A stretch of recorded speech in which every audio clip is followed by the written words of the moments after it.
Welcome to this video on batteries. We will explore how batteries function as energy storage devices, converting chemical energy into usable electrical energy. A battery is an electrochemical device that stores energy. It converts stored chemical energy into electrical energy, supplying power when connected to an external circuit. Batteries are essential for portable, backup, and mobile power systems. Batteries serve as energy storage devices, which is different from energy generation. Energy generation, like from solar panels or wind turbines, creates energy from primary sources. A battery stores energy produced elsewhere as chemical energy. Batteries store energy in chemical bonds.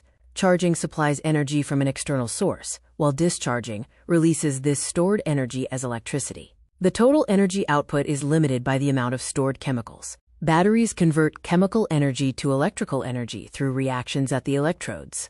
Oxidation happens at the anode, and reduction happens at the cathode. The flow of electrons through the external circuit produces electric current. In a simple AA battery example, zinc reacts at the anode, releasing electrons. These electrons travel through the external circuit. Chemical reactions maintain voltage until the materials are depleted, producing light, motion, or heat at the load.